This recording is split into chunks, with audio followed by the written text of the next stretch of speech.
Olá, meus amigos e minhas amigas que nos acompanham pelas redes e também pelo YouTube, canal Padre William Pires.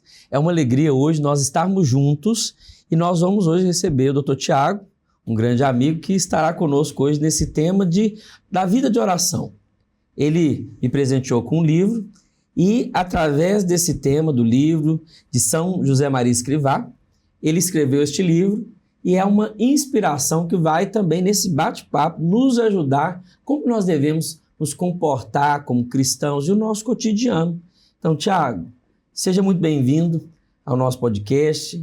É uma alegria recebê-lo aqui e esse bate-papo seja também frutuoso para as pessoas que vão participar conosco. Alegria é minha, Padre William, participar desse projeto, dessa iniciativa que traz a fé para a vida prática de cada um de nós. Nós que somos amigos há muito tempo, então é uma alegria muito grande participar desse projeto do senhor. Eu agradeço. E conta para nós, doutor Tiago, como que começou essa inspiração de escrever esse livro? Como é que começou esse desejo? Há muitos anos, há 30 anos atrás, eu venho estudando os documentos da igreja, catecismo, tudo isso. Então é uma fé já com alguma raiz. Diante disso tudo, de todo esse conhecimento que eu adquiri, eu senti o desejo de expressar isso. E expressar isso principalmente através dos ensinamentos de dois grandes amigos, dois grandes homens. Um já falecido, São José Maria Escrivá, fundador do Opus Dei, que é o chamado santo do cotidiano. Na vida dele, a inspiração que Deus deu para ele foi: trabalha a santidade na vida ordinária das pessoas. O que é a vida ordinária? É a vida comum. Todos nós somos chamados à santidade. E São José Maria Escrivá falava isso já antes do Concílio Vaticano II. E o concílio, através do documento chamado Lumen Gentium, trouxe esse pedido. Todos os leigos são vocacionados à santidade. Então, São José Maria já trabalhava isso. E o Papa Francisco, que é o Papa atual, que também tem documento já falando sobre a santidade. O primeiro documento dele, ele trouxe esse tema, a alegria da santidade. Então, o objetivo é esse, trazer os ensinamentos desses dois grandes homens para a nossa realidade. Nosso cotidiano, na verdade, a gente tem uma vida muito agitada, A gente tem compromisso praticamente, se a gente abrir como se o dia fosse 48 horas nós teríamos compromisso. O mundo não para. Sim. A gente precisa criar, a gente precisa colocar os pensamentos em prática. Então, tudo isso ocupa muito espaço na vida da gente. Se a gente for olhar, a gente não tem tempo nem para rezar. O mundo agitado, você tem que trabalhar. Você é casado, você tem esposa, você tem filhos. E aonde que nesse nosso cotidiano começa essa experiência de a gente levar essa tradução desse santo para o nosso cotidiano de uma forma simples, Fazer do cotidiano uma vida de oração. O senhor falou do trabalho. Eu sou, além de pai, esposo. Um beijo para minha esposa, Raíssa. Sou pai de 2, um bebê com 5 meses. Bernardo com 3 anos, sou procurador do Estado de Minas Gerais, professor universitário, participante de alguns movimentos na igreja. Então a vida da gente é essa correria. Mas o que é o principal disso tudo? O principal da vida é ter o que São José Maria Escrivá chamava de plano de vida, que vai nos ajudar a fazer isso tudo que a gente tem que fazer com o olhar transcendente. O que é esse olhar transcendente? É olhar com a presença de Deus 24 horas na nossa vida. Então essa vida de santidade, essa vida cristã, não é aquela vida de um monge que está enclausurado ou mesmo de um padre. A nossa vida de leigos, ela é no meio do mundo. São José Maria falava: vá lá, onde está o seu trabalho, onde estão os seus amores, onde está a sua vida cotidiana, aí está o lugar para o encontro pessoal com Deus. Não é nos grandes feitos, nas grandes obras, porque isso raramente acontece na nossa vida. A nossa vida, ela é preenchida pelo cotidiano, pela rotina, muitas vezes pelo fugaz, pelas coisas simples, mas é nesse simples, a sabedoria de São José Maria é nesse simples que nós temos que encontrar a presença de Deus. Você que é casado, tem filhos e o trabalho, como todas as pessoas que nos acompanham, tem um ofício. No mundo que nós estamos vivendo hoje, como no início eu disse, dessa loucura que a gente precisa fazer, aonde você acha que dentro desse contexto a gente deve colocar um freio? Onde que você acha? Você acredita que são os excessos que está adoecendo todo mundo? Na verdade, hoje, não sei, eu não tenho estatística aí, porque não é minha área, mas todo mundo, a cada 10, 8 deve tomar um remédio de ansiedade, um mundo excessivo. E aí, onde você acha que... E aí, quando eu falo freio, é dentro dos ensinamentos, onde que a gente pode ponderar para a gente não adoecer. Sim. Perfeito. E São José Maria, ele traz a resposta para isso. Ele tem um livro que eu recomendo muito, Caminho, é o livro de São José Maria. Lá ele traz pontos que vão abordar todas essas questões, a vida prática. E eu vejo hoje, acompanhando diversos amigos, diversas pessoas que têm, né, a questão do estresse, da depressão, coisas que nos atingem na vida prática. Eu vejo que hoje nós estamos nos colocando no lugar de Deus. E esse é um dos grandes problemas que traz o estresse, a depressão. A gente acorda já com a agenda pronta, como se a gente tivesse o poder de controlar tudo que vai acontecer. A gente esquece que a gente é uma simples criatura e não criador, controlador. Então essa necessidade de controlar tudo, né? A gente acorda, não faz uma oração e já começa ali a responder as mensagens, né? A olhar o celular, como se a gente tivesse o poder de organizar todo o nosso dia. Então quando a gente se coloca primeiro na presença de Deus e coloca como Deus o Senhor do nosso dia, né? Aquele que controla e que tem o poder sobre todas as coisas. Ainda que aconteça tropeços, coisas que não vão ocorrer da forma como a gente gostaria, a gente sabe que tudo está nas mãos de Deus. Eu costumo dizer que tudo é um encontro, é uma possibilidade do encontro com Deus.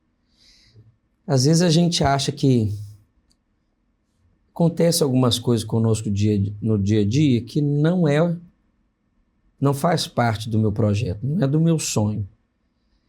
Mas é uma possibilidade do encontro com Deus quando aquilo que eu não esperei, mas é Deus falando com a gente. Sim, sim. Porque a vida da gente não é engessada. As possibilidades não são engessadas. Então Deus fala com a gente e às vezes a gente não se tocou. Então vem algumas coisas, é aquela coisa, os ventos contrários são para afirmar a base de quem somos. Aceita as surpresas de Deus para o seu dia. Aceita aquilo que saiu do seu controle. Porque se você parar para pensar, você não tem controle de nada. Nós não controlamos nada. Apesar de termos essa sede de controlar tudo, eu como pai estou aqui, mas fico preocupado lá em casa. Será que a escada, meu filho vai descer a escada correndo, vai cair? Nada está no controle. Então, essa experiência da paternidade nos ensina isso. Nós não temos controle daquilo que vai acontecer com os nossos filhos. E é um desejo nosso, querer poder ter esse controle total na vida deles. Há um projeto estrutural na cabeça do pai, né? Sim. Mas é uma aceitação do filho. O filho que vai assumir a sua própria vida. O pai, ele ensina. Sim.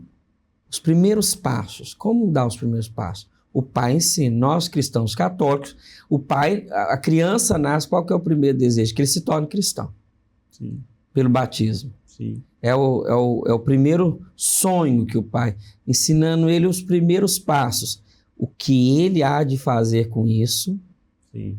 Aí a gente não pode fazer isso. Aí é muita oração. É a questão de entregar nas mãos de Deus.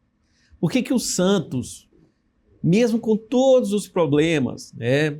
A gente pega São Maximiliano Kolbe, lá na prisão, Hitler, né, o nazismo, preso no campo de concentração, todas as possibilidades para estar revoltado, ter uma depressão, estar indignado, mas mesmo ali, né, ele pôde fazer a escolha de fazer o bem e de viver de acordo com o projeto de Deus para aquela circunstância. Tem um filósofo conhecido que fala: eu sou eu e minhas circunstâncias. Às vezes a gente faz assim, mas se eu tivesse tal circunstância, eu teria uma vida mais tranquila. Se eu fosse assim, se as coisas acontecessem assim. Então a espiritualidade do si. E não é essa a espiritualidade católica. A nossa espiritualidade é a espiritualidade da circunstância. Você é chamado a ser santo na sua circunstância. Essa era a mensagem de São José Maria Escrivá, que eu venho aqui convidar vocês a conhecerem, né? Então, aqui são pontos, eu trago no livro aqui pontos da vida cristã, chamando para a santidade na vida ordinária. Essa santificação, às vezes, doutor Tiago, você pode também esclarecer para as pessoas que estão nos acompanhando. Às vezes as pessoas não entendem esse chamado, que a própria Escritura diz, né? Sede santo como o vosso Pai do céu é santo. Essa santidade não é tornar-se Deus.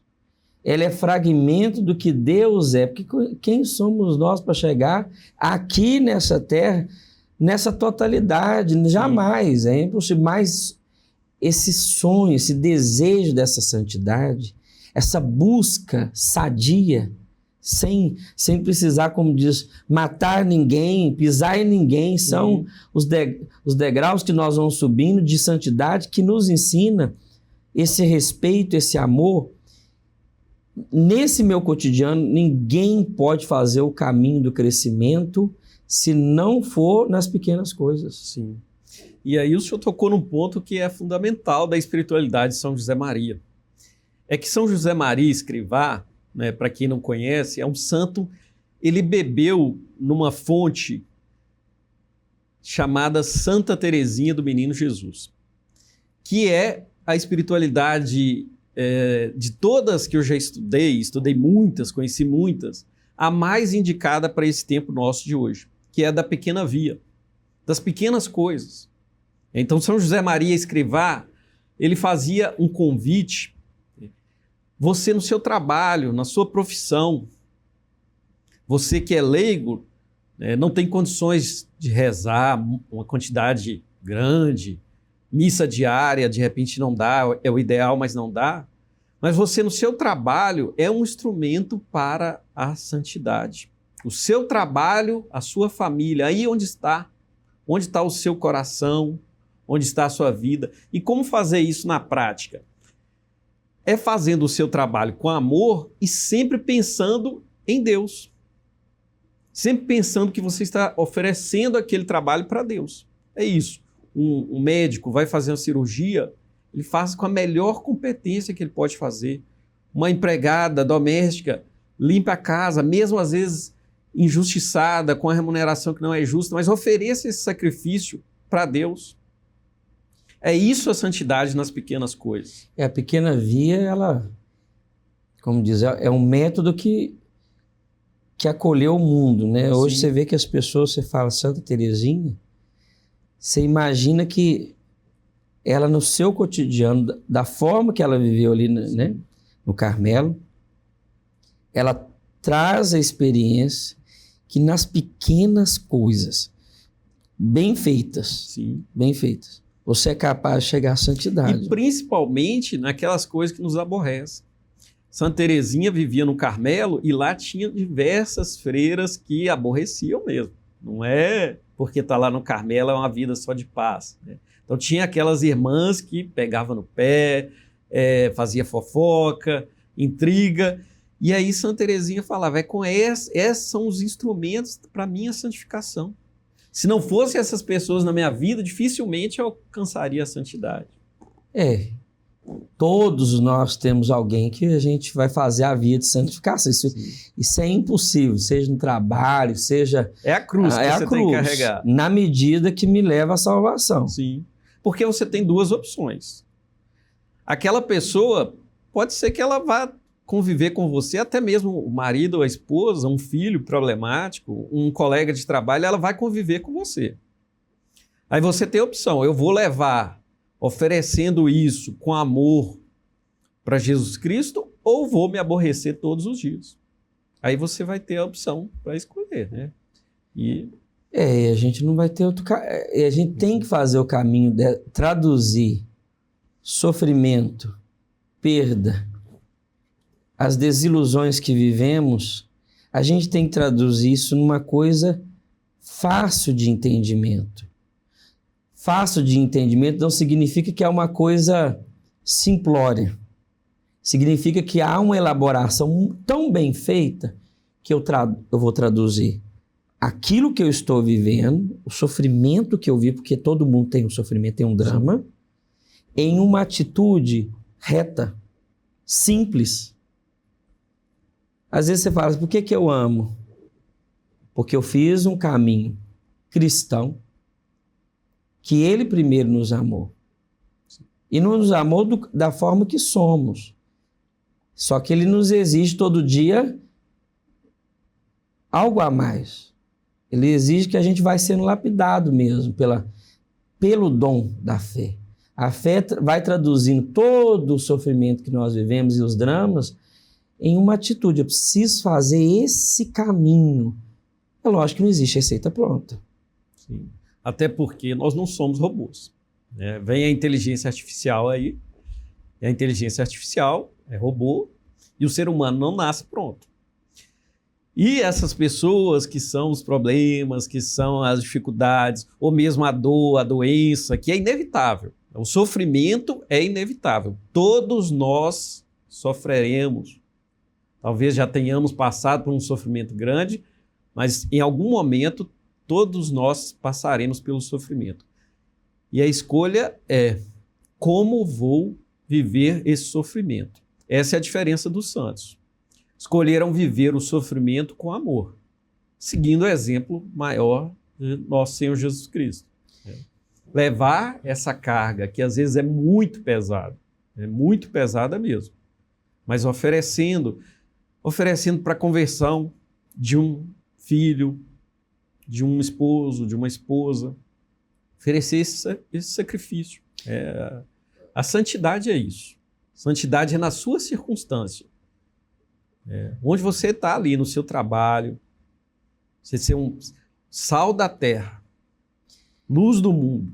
E a santidade, ela faz um convite a gente repensar toda a história da vida da gente e traduzir tudo nesse grande amor de Deus. E quem procura a santidade, ele precisa dissipar a arrogância, sim, a prepotência. Porque quem está no caminho da santidade, a arrogância não cabe. Sim. Às vezes eu escutava de algumas pessoas assim, eu tenho certeza da minha salvação. Não, peraí, calma. Você pode ter certeza que você está no caminho. Sim. Sim. Porque tudo é graça. Sim.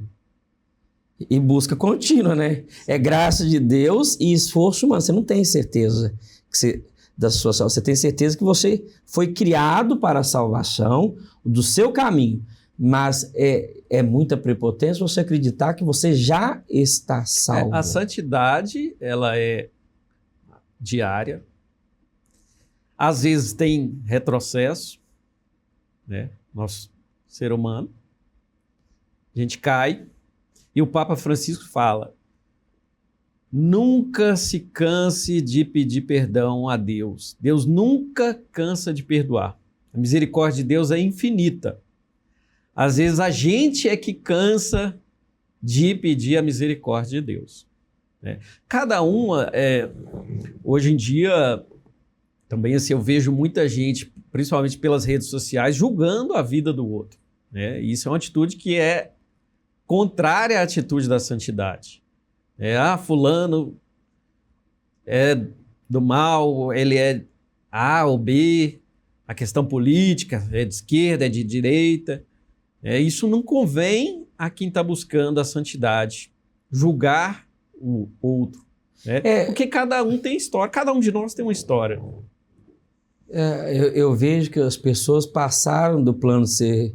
Eles não estão nem julgando mais, não. Eles estão sentenciando. Condenando já, né? Já sentencia, e ponto. E o pior é que não voltam atrás quando o fato foi o contrário. Sim. Vamos dar exemplo. Aconteceu uma coisa a nível nacional. A mídia julga de uma forma, sentencia. Sim. E a gente vai atrás. Sim. E às vezes, infelizmente, contribui para a informação errada. Sim. Quando lá na frente, daqui não sei quantos meses, daqui quantos anos, descobre que não era aquilo. Ninguém volta atrás. Outro dia eu vi alguém compartilhando e espalhando foto de uma pessoa na porta assim, de uma casa de prostituição. Alguém tirou foto e foi espalhando, E, nossa, fulano, tal, lá. E as pessoas esquecem até dos familiares dessa pessoa também, que vão sofrer junto. Sim. Que às vezes não tem culpa nenhuma daquela situação. Mas aí ninguém pensa, né? Fulano, e aí já começa a condenação, como o senhor falou. Isso é contrário ao plano de Deus para a nossa santidade. Por que quando a gente não vê uma situação dessa, a gente não pensa em rezar? Rezar uma Ave Maria para aquela situação. A gente já quer julgar que ele está errado. Uma tendência forte hoje. Na verdade, é o seguinte, existe duas vias. Você quer se tornar uma pessoa importante ou famosa. São caminhos diferentes. A famosidade, ela é esse estalo de momento. Você pode ser muito famoso em 5 segundos e 10 segundos. Passa. A pessoa famosa passa. Ela é hoje, amanhã não é nada. E o caminho de se tornar importante talvez nunca será visto, que são as pequenas vias. Sim. Que a santificação, quem que é a pessoa mais importante dentro do lar? Para os filhos são os pais. Sim. E não são famosos, são importantes. E esse caminho da famosidade, da pessoa ser muito famoso e a imagem valer muito, tornou-se uma moeda de troca que talvez as pessoas não entenderam, que elas estão perdendo o caminho da salvação, o caminho da santidade, porque elas querem divulgar alguma coisa. Sim. E às vezes não tem nem o que divulgar, ela tem que inventar. Sim, sim. Eu não me recordo bem aquele bispo, eu não sei se foi na Alemanha ou se foi em outro país, aquele que ficou preso por um tempo e depois descobriram que ele não tinha nada a ver com aquilo. É um australiano. O australiano. E depois a Suprema Corte, de forma unânime, reconheceu que ele não devia nada. Sim. Ninguém Imagina voltou. A quantidade de pessoas que deve ter apontado o dedo. Ninguém voltou. A notícia, quando ele foi preso, foi de semanas. Sim. A absolvição foi de segundos. Foi uma notinha muito... E assim, esse convite para a santidade, ele inclui uma coisa que está ligada à vida de todos nós hoje, que é as redes sociais. Como eu posso me santificar utilizando as redes sociais? A gente tem agora, recém-beatificado, Carlo Acutis, um jovem que será canonizado ano que vem. Padroeiro da internet, né? Que viveu um apostolado na internet, nas redes sociais. Né? Naquele tempo era o que era possível. Então, esse é um convite. Como viver a santidade? Não é uma santidade de caricatura. A santidade para o católico não torna ninguém anormal. Isso é uma coisa que a gente precisa ter sempre em mente. O santo católico, esse convite à santidade hoje é você ser normal. Normal dentro da sua realidade, sem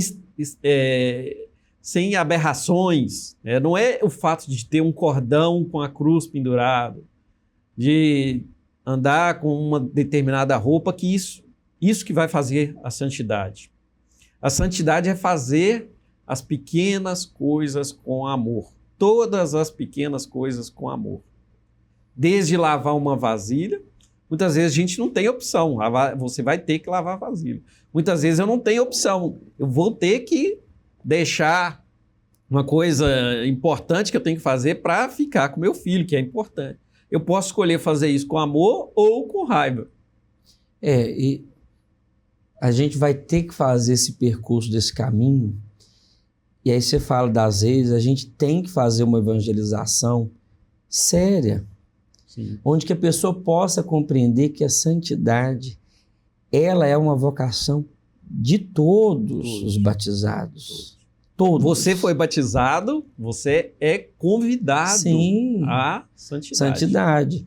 E a gente, é lógico que nós não somos o que nós éramos há 10 anos atrás, há 5 anos atrás, há 1 mês atrás, porque nós modificamos a nossa maturidade de fé, trouxe para nós uma experiência saudável. Já não sou o que era. E amanhã, na expectativa daquilo que nós estamos vivendo, a nossa troca desse amor de Deus evoluindo através da fé, a gente vai ser diferente. Sim, graças a Deus. O que eu pensava há muitos anos atrás, hoje penso muito diferente, de forma muito mais viável. Consigo enxergar Deus nos ventos contrários, que às vezes eu não queria viver. Sim. Agora, conta uma coisa para nós, doutor Tiago. Como que, às vezes, todo mundo tem uma curiosidade, que às vezes fica um pano de fundo, ninguém meio nebuloso, a Opus Dei. Como funciona a Opus Dei? O que é a Opus Dei? A partir daquilo que você conhece desse santo, né? O que é a proposta da Opus Dei, na verdade? A Opus Dei foi criada como um movimento, inicialmente, do padre, na época, Monsenhor São José Maria, padre São José Maria, um padre espanhol. Ele sentiu esse chamado, Deus o convidou. Eu não gosto muito só dessa palavra sentir, porque leva a muitas confusões, né? É uma coisa que a gente tem que trabalhar hoje também na fé. A fé não é sentimento. Então, muitas vezes a gente tem uma experiência religiosa, sentimental, mas que não vem de Deus. A gente tem que ter cuidado. Eu fui na igreja e senti. Não. São José Maria teve esse convite profundo de trabalhar a santidade no meio do mundo. Porque até esse período existia aquela ideia de que o santo era um monge, um padre, uma freira. Esse era o convidado a ser santo. E a vida do leigo ficou um pouco assim, restrita ao cumprimento da missa aos domingos. Então, se você vai à missa aos domingos, é um bom católico. E ponto. Bom, o que não é verdade. No Evangelho está escrito, na própria palavra de Deus, na Bíblia está escrito: sede perfeitos como o vosso Pai é perfeito. Então, é um convite para cada um de nós, sede perfeitos. E a santidade é isso, a busca da perfeição. Então, São José Maria, a partir desse convite, começa a trabalhar, né, com os leigos para alcançar a santidade onde eles estavam. Seja um médico, seja um professor, seja um cientista, o convite dele é esse. Depois, como tudo dentro da Igreja Católica, precisa de ter uma organização. Né? Dentro da igreja não é cada um fazendo o que quer. Então, ele começa a institucionalizar isso, cria esse movimento.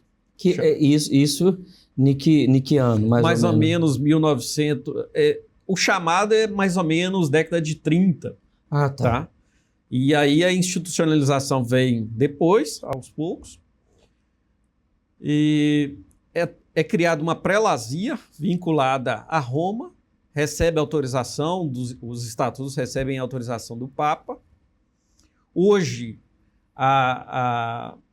a instituição está presente praticamente no mundo inteiro, com pessoas que são vinculadas oficialmente com colaboradores e com admiradores, que é o meu caso. Não pertenço à Opus Dei, mas leio os livros, os informativos, porque eu acho que é uma espiritualidade para quem está no mundo do trabalho que corresponde àquilo que é atual. Então, a principal mensagem, como eu já disse aqui algumas vezes, é essa: trabalhar a santidade no meio do mundo. Então, São José Maria tem uma frase que ele fala assim: às vezes a gente olha a linha do horizonte e acha que lá, né, o céu se encontra com a terra, e não. O céu se encontra com a terra no seu coração, onde você, unido a Deus, é chamado a ser esse sal da terra, a luz do mundo, que as vossas obras brilhem, suas boas obras brilhem, para que mais pessoas possam chegar também, porque todos são convidados à santidade, né? Então, é esse o trabalho da Opus Dei. Não tem nada assim de misterioso. Porque foi criado ao longo dos tempos aquela coisa, e a gente que acompanha várias pessoas, seja os admiradores, aqueles que frequentam, né, que são membros, o grande desejo de traduzir esse sonho de Deus no seu cotidiano. É nítido isso. Sim. O resto as pessoas vão criando, como tudo que vai se criando, mas é importante entender que é uma instituição católica, ela tem aprovação de Roma e que seus membros, na verdade, bebem da Escritura, né, e deste santo que é recente, né? Se você for pensar, é muito recente. São José Maria, inclusive, esteve no Brasil, salvo engano, 2 ou 3 vezes.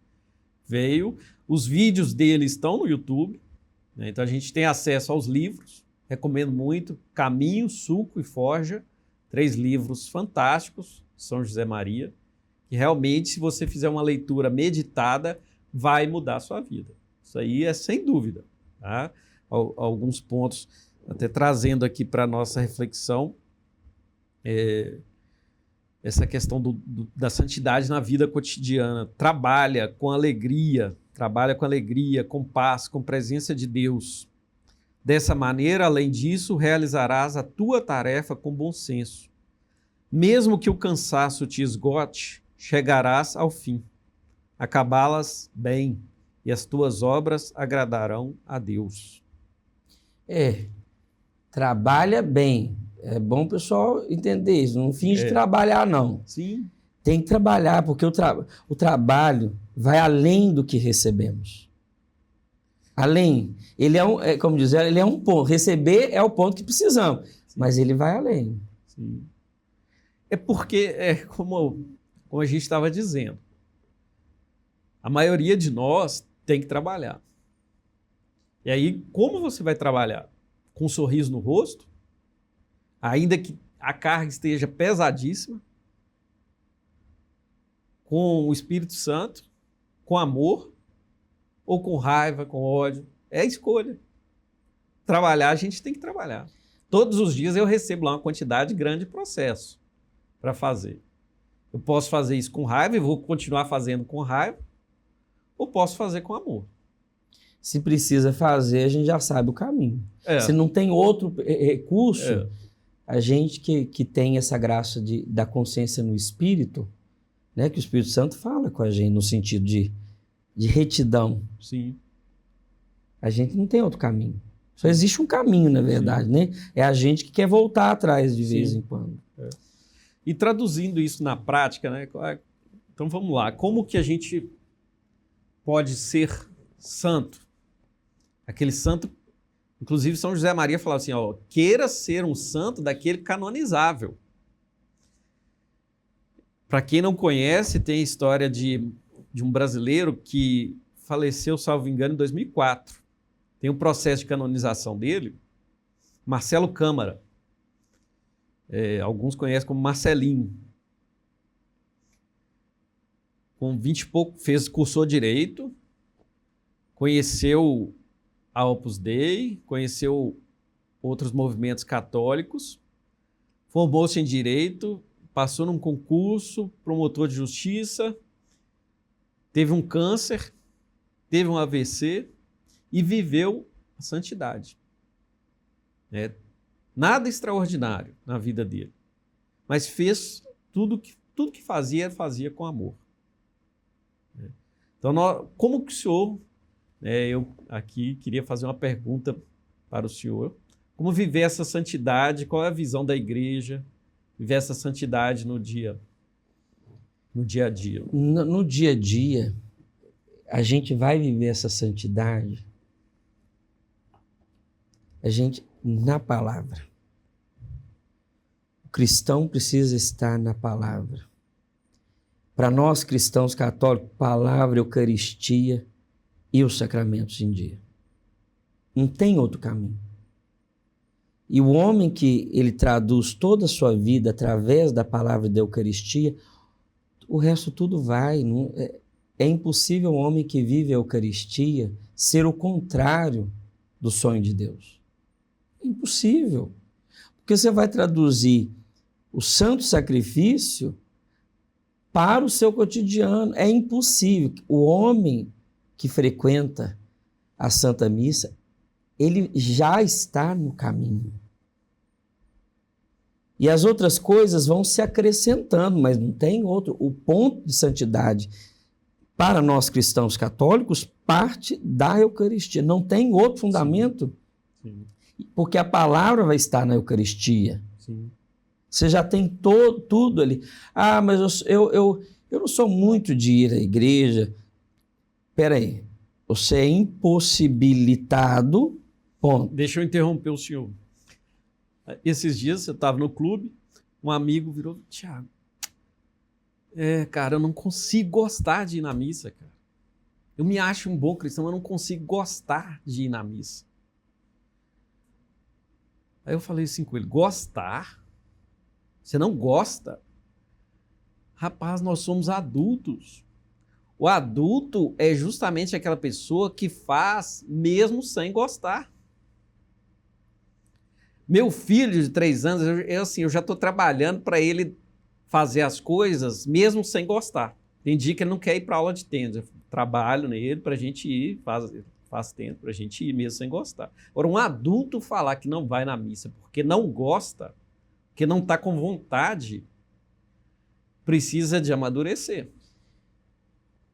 A gente tem que disciplinar-se para o bem. Eu acordo todo dia cedo. Eu quero? Não. Disciplinar-se para isso. A missa não é um sentimento de... Se você quer conforto, você está no lugar errado. Não é para te dar... É melhor. É melhor. Não é para você ter conforto, não é só para você sentir paz, não é para te dar sentido. Sim. E o que tudo na vida que nos dá sentido não está ligado a prazeres. Perfeito. Pronto. Perfeito. É que nós estamos vivendo uma época da sensibilidade. E isso as redes sociais favorecem, essa ideia de que se eu gosto, bem, se não gosto, não. Porque você tem a oportunidade de estar trocando e assistindo aquilo que você quer. Olha, a pessoa vai para os Estados Unidos, para o parque, e fica 1h30 na fila e alguns segundos brincando. Sim. Ele entra numa outra fila maior 2 horas e segundos brincando. E o que é isso?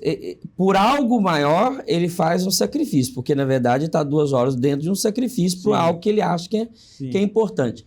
Se você não entender que para algo maior você passa por uma coisa que nem sempre o atrai, visivelmente, mas se você fizer o caminho interior, você vai entender. E aquilo começa a ter sentido. Sim. Sim, é o que o senhor falou, sentido. Essas pessoas que não gostam é porque ainda não entenderam o que é a Santa Missa. Olha, tudo que você chega dentro de um templo, ele tem sentido. Da porta que você entra, ao banco que você senta, ao altar que vai nos ajudar a visibilizar, né, aquilo que nós estamos ali, a cruz, tudo tem sentido. A arquitetura sacra, ela te dá sentido para aquilo que você está vivendo. A liturgia, momento de levantar, momento de tudo, sentar. A liturgia vai falando, ela vai nos... Quer dizer, ela entra dentro de nós e a gente vai... Então, assim, se você... Hoje, assim, Você vê algumas outras religiões que não tem nenhum símbolo, é tudo preto. Sim. E aí o ser humano é o centro. Ali você vai encontrar sensações. Ali é para sensações. Mas assim, será que um adulto pode viver de sensações? O imaturo, sim.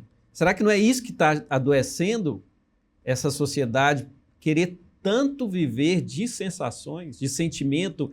Eu senti, eu não vou na igreja porque eu não sinto nada.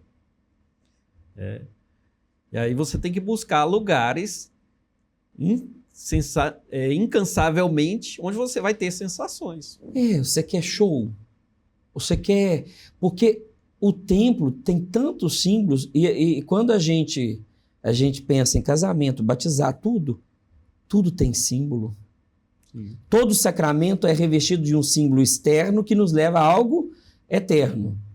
E aí a gente vê que se perde, aí assim, quando você entra num lugar, nenhum símbolo, qual que é o símbolo? O ser humano. O ser humano sendo o centro... Passei a ser o centro. E aí, quando eu acho que eu nunca sou, quando eu acho que eu sou o centro, tudo tem que girar em torno de mim. E se não me agrada, não vou mais. Se essa pessoa não me agrada, eu descarto. E é isso. A igreja vive esse tanto de tempo e há de viver até a vinda definitiva de Cristo, porque ela tem sentido de existir. Sim. Ela foi, Cristo criou para isto. Sim. Passou tanta gente ruim, tanta gente desonesta, mas passou tanta gente santa. Francisco de Assis. E continua. E assim, eu acho engraçado, né? Alguém fala assim, eu não vejo sentido nisso, nessa parte da missa. Né? Eu falo assim, gente, essa pessoa, com todo respeito, meu amigo, ele não vê sentido, mas São Tomás de Aquino via. Grande filósofo, não vamos nem colocar como católico só. Qualquer curso de filosofia estuda Santo Tomás. Santo Agostinho via. São Francisco de Assis via. São José Maria via. São João Paulo II via sentido. Então, eu, que não sou nada, vou achar que eu tenho razão por não ver sentido naquilo. Eu tenho um conhecido, um amigo, que ele sofre por ser ateu.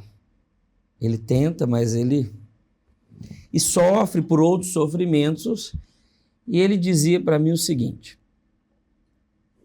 que no momento das angústias existenciais, que ele parecia que ele não sabia mais o que fazer, ele saía de casa, entrava num templo católico. E naquele momento ele percebia que alguma coisa mudava dentro dele. Havia uma experiência, apesar dele ainda dizer que não tem fé, mas há algo que move o coração dele, que ele falava, ele sentia, ou melhor, ele entendia, porque não é só o sentimento, porque ele é racional. Sim. Ele começava a pensar a sua forma de viver. Aí ele dizia assim, mas eu entrei uma vez em outro templo, que não era católico, não senti nada. Senti mais angústia, porque não havia. Então os símbolos remetem ao que é eterno. E eu tenho certeza que esse meu amigo, que há algum tempo que eu não encontro, que mora longe, ele está fazendo essa experiência de fé nas angústias. E um dia chegará a este encontro quando ele perceber que o que o leva ao longo da vida é muito maior do que o pensamento. Maior do que os seus sentidos, né? O que é palpável. Ele faz a experiência com Deus. Ele vai chegar ao momento que ele vai perceber pela racionalidade a fé e a razão. Né? É isso, o senhor falou bem. É pela racionalidade, não racionalismo, que é uma coisa, né, que a gente precisa também diferenciar. O católico, ele não é racionalista e não é sentimentalista. O que é um católico? Assim,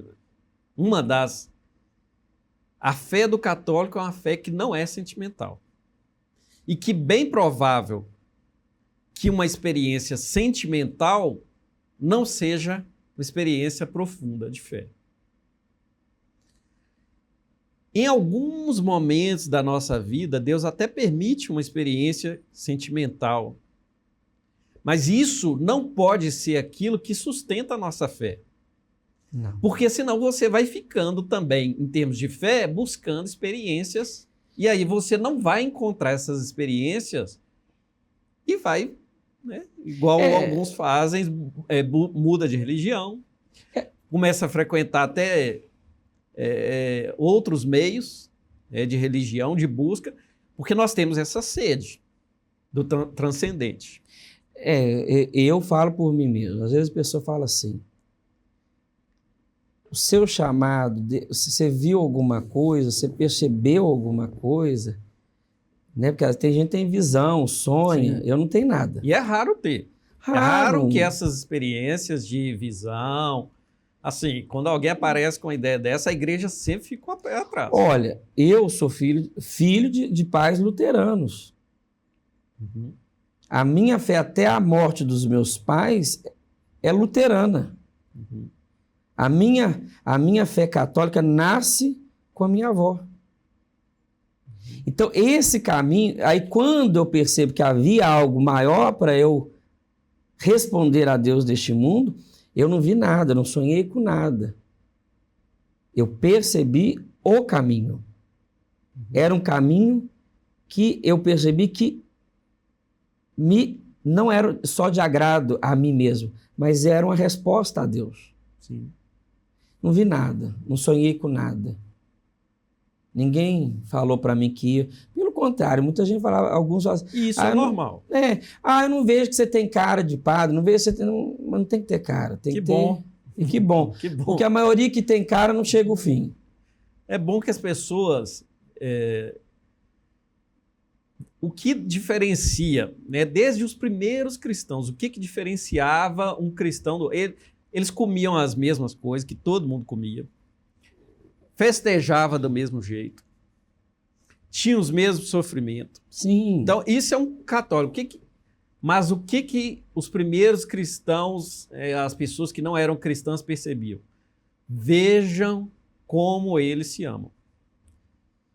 O resto, nós somos todos iguais. Viu alguém que ama... Viu Cristo. O Cristo. Mas é esse extraordinário que você traz no livro, né, da vida de São José Maria, que a gente precisa compreender. Sim. Deus vai agir na simplicidade. É o extraordinário simples. Sim. Porque só de se acordar é extraordinário. Só de você ter os filhos é extraordinário. Mas é um extraordinário simples do nosso cotidiano. Veja essa frase de São José Maria. A primeira. A santidade é para todos e não só para uns quantos privilegiados. Não consiste em realizar coisas extraordinárias, mas em cumprir com amor os pequenos deveres de cada dia. Queres de verdade ser santo? Cumpre o pequeno dever de cada momento. Faz o que deves e está no que fazes. A santidade grande consiste em cumprir deveres pequenos de cada instante. E ponto. É o resumo. Meu amigo Dr. Tiago, Deus abençoe sua vida. Obrigado por você Amém, partilhar conosco neste dia de hoje. Eu tenho certeza que é de grande valia a mim e a todos vocês. Deus abençoe sua vida, amém, a sua vocação, sua missão, seu trabalho. E que Deus abençoe você. Não deixe de deixar o seu link e compartilhe. Eu tenho certeza que essa experiência ajudará muitos outros. Deus os abençoe. Amém. E Deus abençoe, meu amigo. Amém.